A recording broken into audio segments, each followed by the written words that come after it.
Democracy in this country will not be decided in the courts. It will not be decided in Congress. It will not be decided on social media. I believe that the future of democracy in this country will be decided right here on the streets of Minneapolis. Please welcome my good friend and fellow freedom fighter, Mr. Bruce Springsteen. So this is for people in Minneapolis, people in Minnesota, and the people of our good country, the United States of America. Thank you!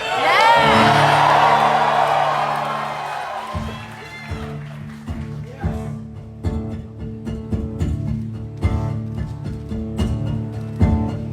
Streets of winter's ice and cold, down Nicollet Avenue,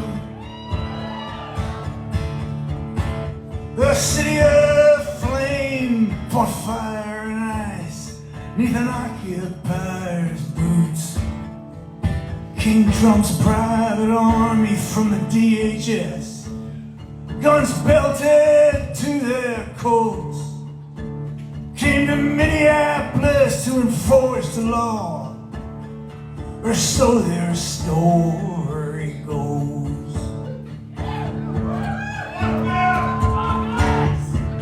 Against smoking river bullets in the dawn's early light,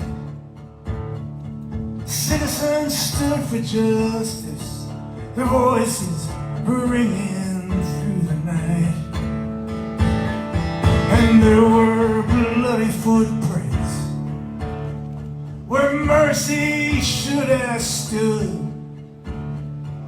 Two dead left to die on snow-filled streets, Alex Pretty and Renee Good.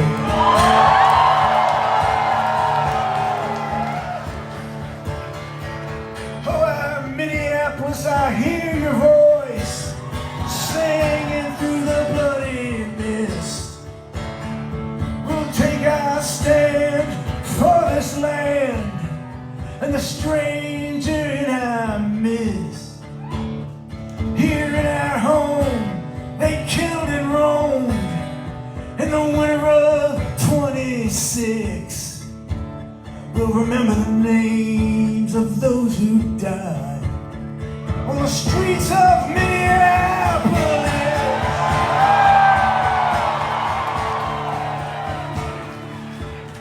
Trump's federal thugs beat upon his face and his chest. Then we heard the gunshots, and Alex Pretty lay in the snow dead. Their claim was self-defense, sir. Just don't believe your eyes. It's our blood and bones and these whistles and phones against Miller and Noam's dirty lies.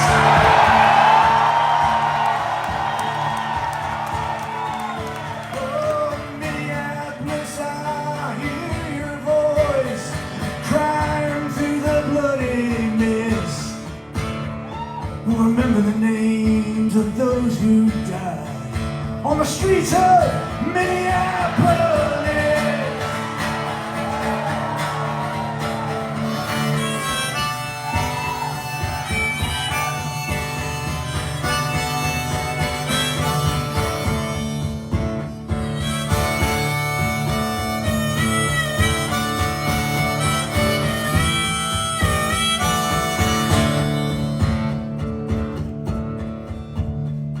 They say they're here to uphold the law, but they trample on our rights.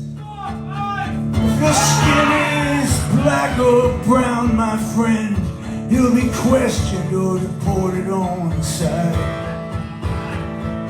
In our chance of ice out now, our city's heart and soul persist.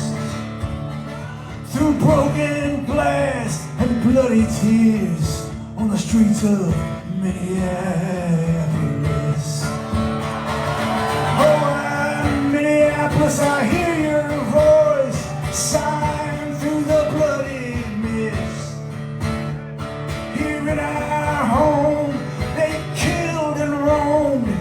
the winter of 26, we'll take our stand for this land and the stranger in our midst.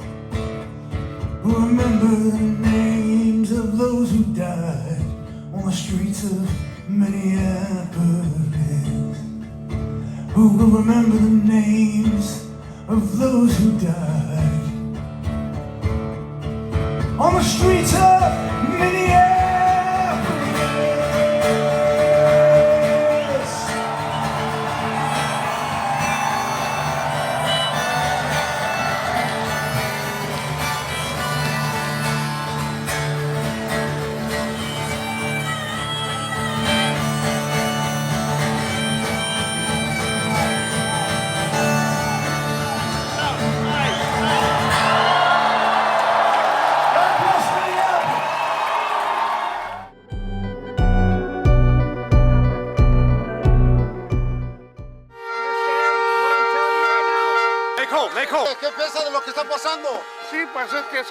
As ICE agents openly use racial profiling to determine who they stop, some of Minnesota's indigenous citizens have been detained, sometimes violently. Chase Iron Eyes is a member of the Oglala Sioux tribe, an attorney and executive director of the Sacred Defense Fund. I've said nobody is more American than the American Indian.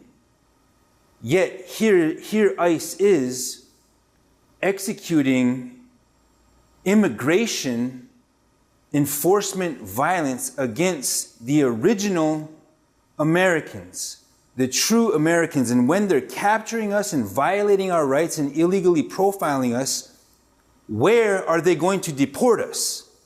Where could they possibly deport us? So it is a legal impossibility for ICE to be doing what they're doing to Native American people right now.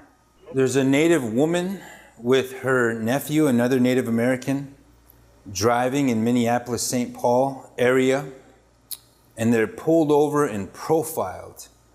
And probably because they look like us, we look like them. The people that ICE is trying to target, one demographic, are those people who are indigenous to the entire Western Hemisphere.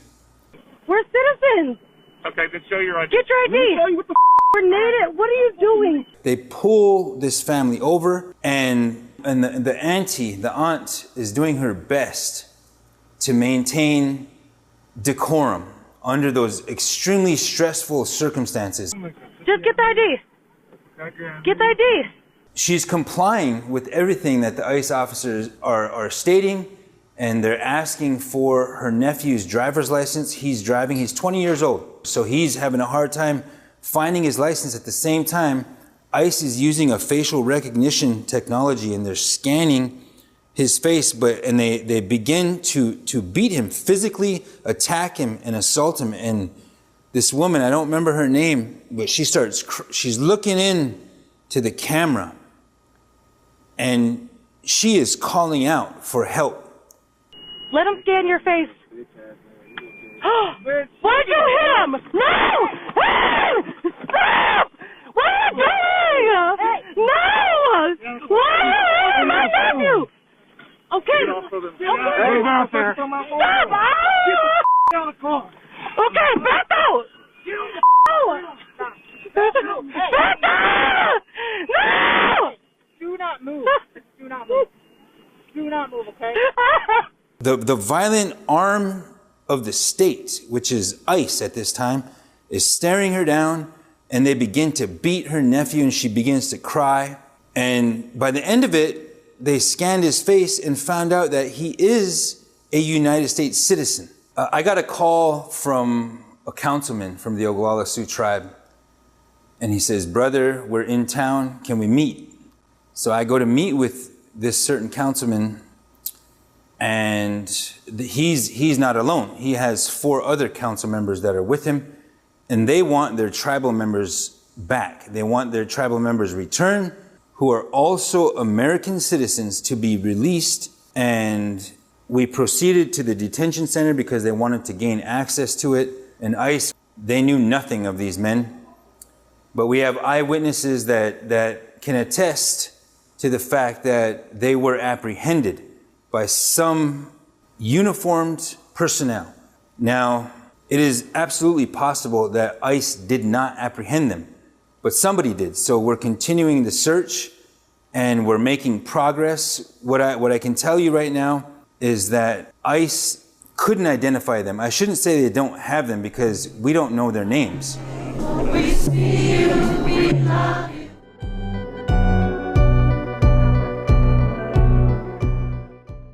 Now, I have dedicated much of my life to the restoration of harmony between humanity, nature, and the environment.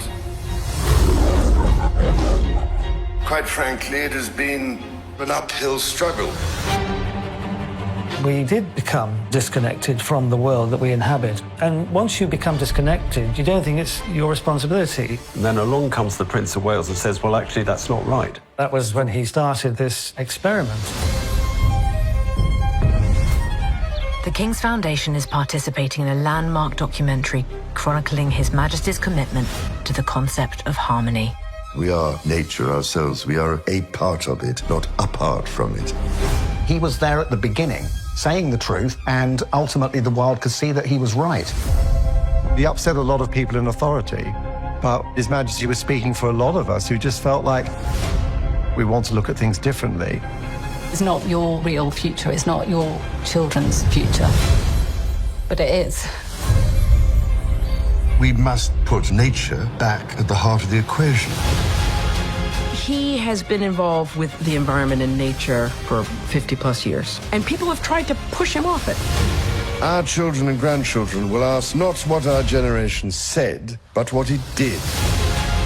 His Majesty united so many different people because the only path forward is together. We can shout from the mountain, let us safeguard nature, but then people still have to live. You still have to support those communities, and that is what the state of harmony brings together.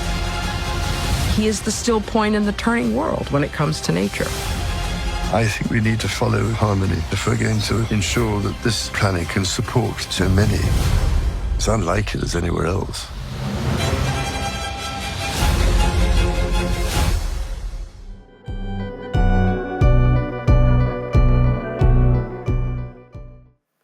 Dear friends, everyone remembers the great American film Groundhog Day with Bill Murray and Andy McDowell. Yes, but no one would want to live like that, repeating the same thing for weeks, months, and of course for years. And yet, that's exactly how we live now. And it's our life. And every forum like this one proves it. Just last year, here in Davos, I ended my speech with the words, Europe needs to know how to defend itself. A year has passed, and nothing has changed. We are still in a situation where I must say the same words, but why?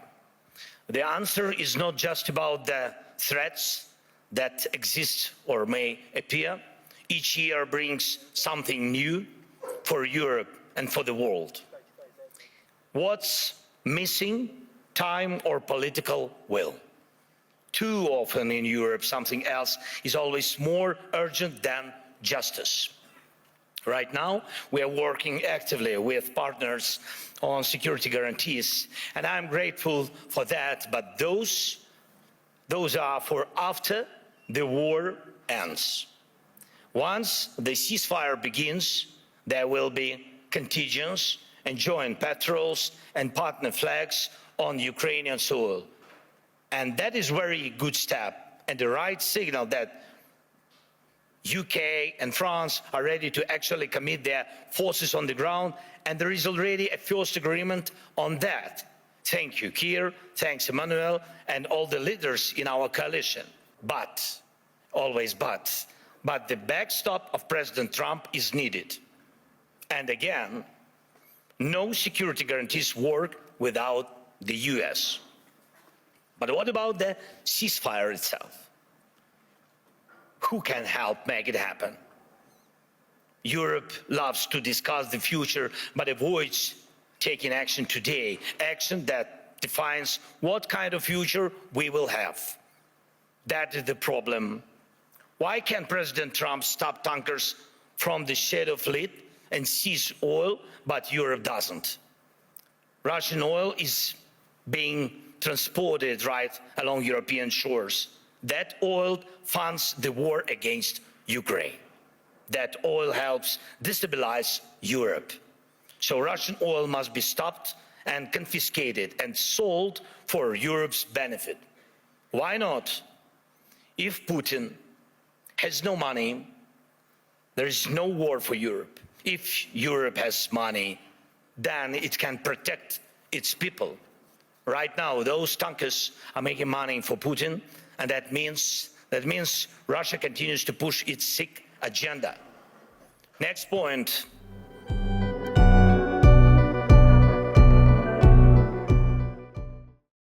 So recently I got to try something that made me feel like I basically had superpowers, and you can do it too at home. But before we get there, you need to meet my new friend, Molly Burke. So when I was 4 years old, I was diagnosed with a rare genetic disease called retinitis pigmentosa. Slowly over time, I went blind. You navigate the world in a really special way that totally blew my mind when we met.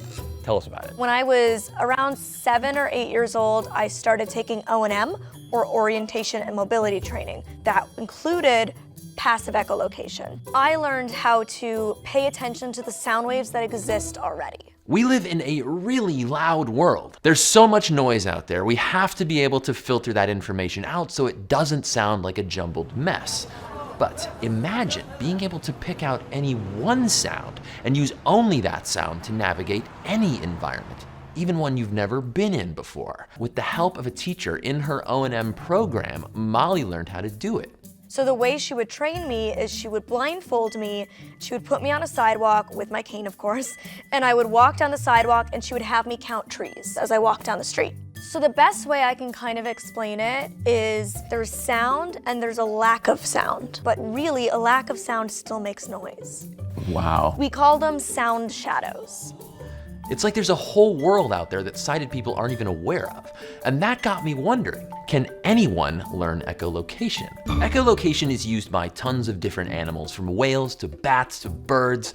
Even cute little shrews can do it. The species that are the best at it use active echolocation, the same way that sonar works on a ship. Instead of just listening, they first send out a sound, like a click. These sound waves sweep through the environment, and if they hit something, they bounce back. By reading these echoes, the brain can actually form a mental map. The time between when the sound is made and when it bounces back helps the brain calculate things like distance. So to recap, passive echolocation detects things using sounds already in the environment, while in active echolocation, a special sound is emitted. So I've always wanted to learn active echolocation, but I've only been trained in passive echolocation. Funny you should mention that, Molly, because, well, we have a surprise for her. I have a guest here with us. I have Brian Bushway is walking in with me. Hello. Hello, Molly. Brian uses active echolocation, like all of those other animals we mentioned, and he teaches it too. And he assured me that with some practice, anyone who can hear can do this. So the visual analogy is this. We have, let's say, active echolocation, which we teach through a tongue click. Oh my gosh, that doesn't sound like a tongue click. That's such a good tongue click. Yeah. So when we talk about clicking, there's actually two sounds. There's the click that's made in our mouth, and there's the echo that's reflected off of everything in this room. You want a good click to be clear, clean, and sharp, and then you ignore it because you're really paying attention to what the feedback is. Exactly. Clicking is what people like Brian use, but really you can navigate your environment with almost any sound you make. And for first demonstration, I'm going to use a sh sound, and I'm going to put my hands sort of up in like a flat area, and I'll make that sh sound, and you'll hear the sound change as it comes in front of me. Okay.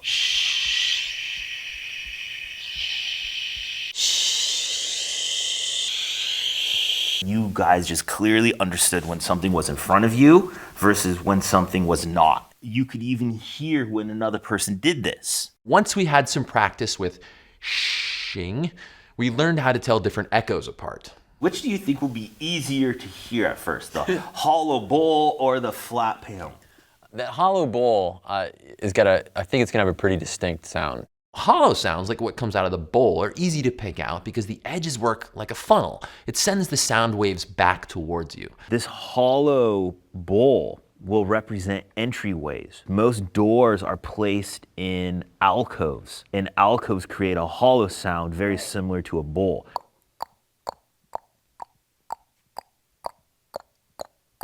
It's to my right, but like a little in front of me. Okay, I want you to click to where you think image where it is, and then directly reach and touch it. Yes, I did it exactly! This experience changed the way I think about my own brain and about my own ideas of what it's like to be blind. I've gone through my life thinking my perception of blindness is something missing.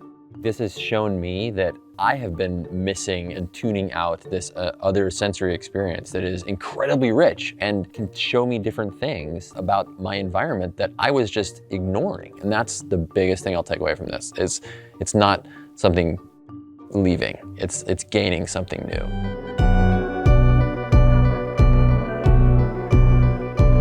As a graduate of Roosevelt High School, and as the former governor of Minnesota, I'm so proud of Roosevelt High School and how they stood up for what is supposed to be America and freedom. And freedom is not arresting people without warrants. We have a system here. It's called a Constitution. And we have a party, the Republicans, who don't seem to want to abide by the Constitution. January 6th is a prime example of that. And now they're all free and they're in charge. You know what? Maybe it's time for Jesse. I only did one term. I'm owed a second. I took an oath to defend the Constitution against all enemies, foreign and domestic.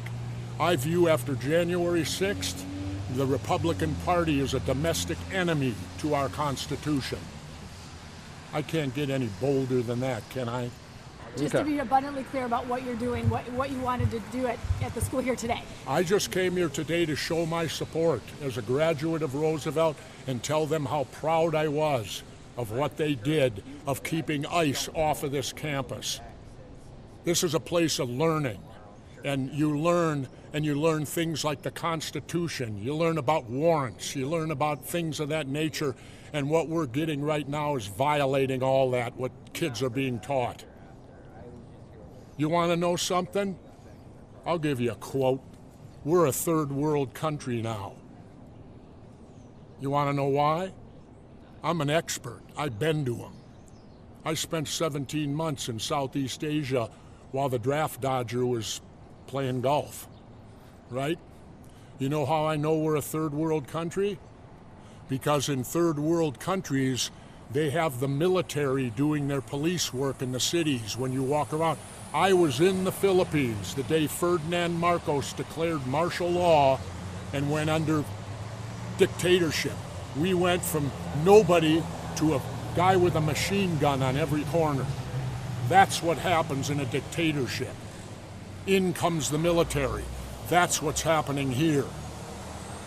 And people better wake up to it. You want to read something? Then read your history of Germany and start comparing the tactics of what happened in 1930s Germany to what's happening here. Read history. You learn from history.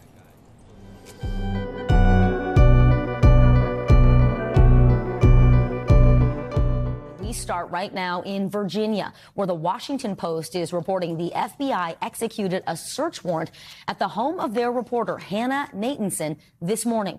According to the Post, federal agents searched her phone and devices, seizing 2 laptops. Attorney General Pam Bondi confirming the news in a post on X, writing the search warrant was executed at, quote, the home of a Washington Post journalist who was obtaining and reporting classified and illegally leaked information from a Pentagon contractor. NBC News senior justice reporter Ryan Riley is following the very latest for us. So Ryan, Bondi is saying the person who leaked this information is now behind bars. What else are we learning about the search executed this morning? Yeah, so this reporter was actually someone who was known sort of as the whisperer for federal employees, as she had written a story about it, about posting on a page on Reddit where a lot of federal employees talk about their work. She listed her Signal info, and Signal has become this major way that reporters have to communicate with their sources these days because it offers those extra layers of protection. You can't just seize things from the cloud, as happens sometimes. You have to actually get the physical device. And so I think what we've seen now is between the Trump administration's policies sort of retracting from some of the restrictions that were in place in terms of subpoenaing and taking actions against members of the news media, combined with the use of Signal, which doesn't allow the federal government to sort of swoop in and get that data from the cloud. You actually have to have the physical device. So I think what we're seeing now is the convergence of those two issues, and it's something that a lot of media organizations have been worried about for a very long time, and reporters have been worried about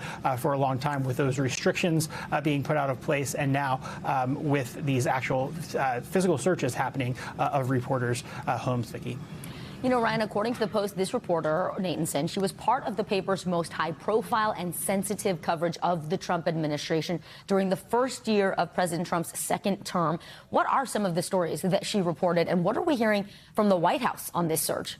Yeah, she wrote a really compelling piece, I thought, about this, about, having to deal with all of these federal employees who are going through some real trauma. And so I think that, the next step of this, looking ahead, is going to be what becomes of those sources, because then it just becomes a question of, okay, did she have disappearing messages on for individuals? How long was the retention in her Signal chats with a lot of these individuals who were communicating with her? And, it's over 1,000 people that she said she was communicating with. So there's some real potential exposure here of potentially hundreds of people who were communicating with the Washington Post about what the goings on within the Trump administration during this really unprecedented and fascinating second term of the Trump administration.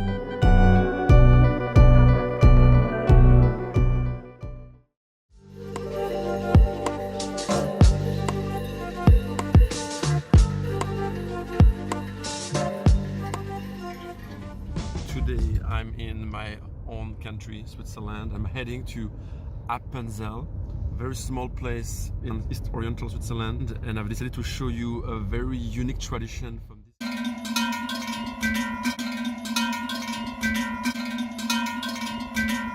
What's happening today, Simon? We go from house to house and wish the people a very good New Year. So it's gonna be a good year this year? I hope.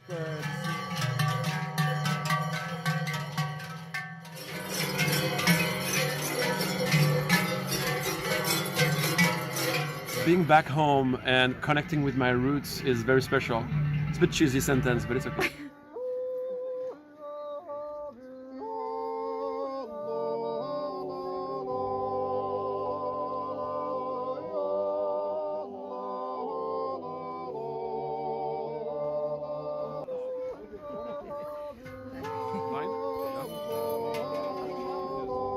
Going to a town and then nothing is happening, and then having a break, and then nothing here, but maybe up there. So right now we've been told that we should go up this hill.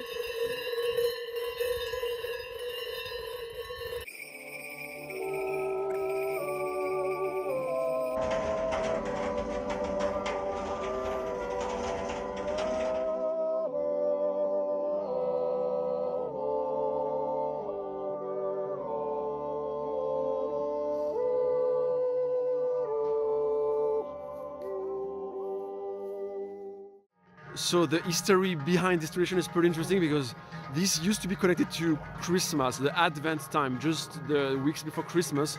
But then the parade became so wild that the church got scared of it, so decided to move it to 31st of December.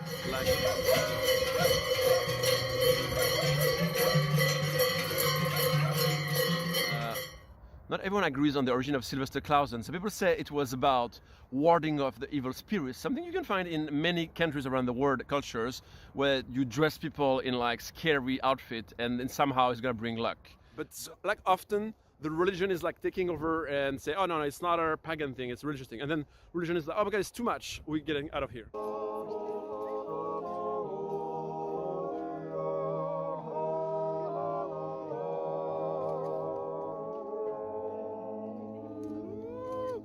That exact yodel from here, the Zauerli, was used by Mr. Wes Anderson in his Grand Budapest Hotel film soundtrack, epic.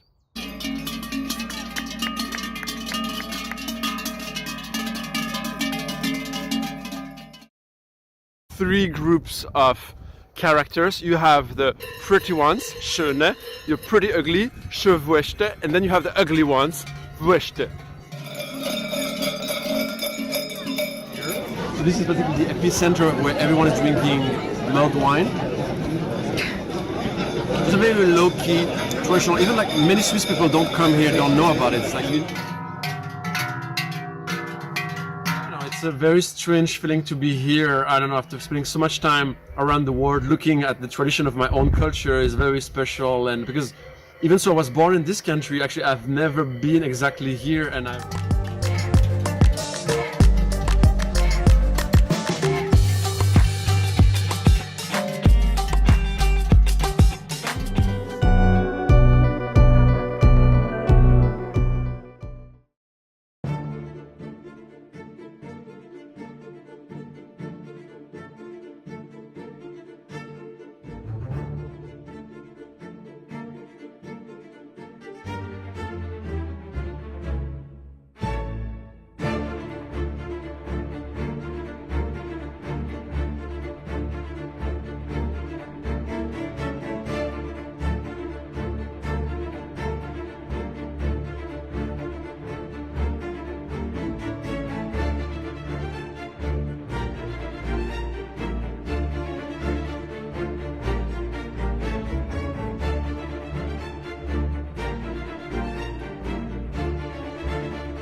In recent years, NASA's Voyager 1 and Voyager 2 have crossed the heliopause, the boundary where the sun's magnetic influence ends and the surrounding galaxy begins.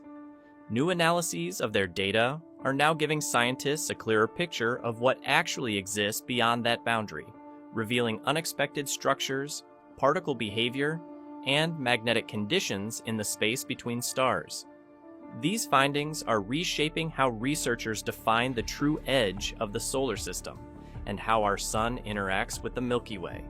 Voyager 1 and Voyager 2 were launched in 1977 to explore the outer planets. As the spacecraft traveled outward, they entered a region where the flow of charged particles from the sun, known as the solar wind, slows down as it encounters the surrounding interstellar medium. This interaction forms a vast bubble around the solar system called the heliosphere. The outer boundary of that bubble is the heliopause. When Voyager 1 crossed this boundary in 2012, its instruments recorded a sudden drop in particles coming from the Sun and a sharp increase in high-energy cosmic rays arriving from outside the solar system. These changes confirmed that the spacecraft had moved into interstellar space. Voyager 2 later observed the same transition from a different direction, providing a second, independent set of measurements. What made these crossings especially important was not just that they happened, but what they revealed about the nature of the boundary itself. Scientists had expected a wide, chaotic transition region where solar and interstellar particles would mix gradually. Instead, Voyager detected a relatively narrow zone where conditions changed quickly and decisively. On one side, the plasma environment was controlled by the Sun. On the other, it was shaped by the magnetic fields and particles of the Milky Way. Near this boundary, Voyager also detected a region where solar particles were compressed and heated as they slowed down. This created a layer of high-energy plasma just inside the heliopause. Temperatures and particle densities in this region were much higher than models had predicted, indicating that the interaction between the solar wind and interstellar space is far more energetic than previously assumed. These measurements turned the heliopause into something more than a conceptual boundary. It is now understood as a physical structure with measurable properties. Discoveries have also strengthened the case for a new interstellar mission. Voyager's instruments were designed more than 4 decades ago, yet they have revealed that the region beyond the heliopause is scientifically rich. A future probe equipped with modern sensors could map the interstellar medium in far greater detail, measuring magnetic fields, particle flows, and chemical composition across a wide range of distances.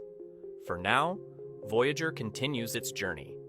Engineers are gradually shutting down non-essential systems to preserve power, allowing the spacecraft to keep transmitting data for as long as possible. Each signal sent back from beyond the heliopause adds to our understanding of a region of space that had never been directly sampled before. Voyager has revealed that the true edge of the solar system is a magnetic boundary, not a distant planet. Beyond it lies a structured and active interstellar environment shaped by the Milky Way. For the first time, humanity is directly measuring the space between the stars.